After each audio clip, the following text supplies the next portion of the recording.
ज्यादा बातें ना कर, हमारा जुमा लेट हो रहा है, जंग के लिए तैयार हो, फटाफट आओ।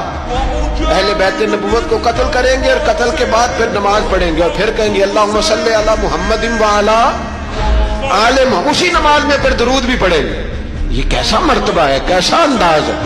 दोस्ती कातिल से भी, मकतूल से याराना। इमाम हुसैन ने कर हुर बिन यजीद इमाम हुसैन से कहने लगा मुझे हुक्म है आपको रोकने का, आप आगे नहीं जा सकते। इमाम साहब ने फरमाया वजह जमीन अल्लाह की है। उसने कहा आप बैत नहीं कर रहे, यजीद की हालात आपके हक में दुरुस्त नहीं है, आप नहीं जाएंगे। इमाम रोक गए। जोहर की नमाज का वक्त हुआ तो हजरत अली अकबर इमाम हुसैन के बड़े साहिबजादे, उन्होंने अजान जोहर पढ़ी तो और बिन यजीद के लश्कर ने इमाम हुसैन के पीछे नमाज अदा की।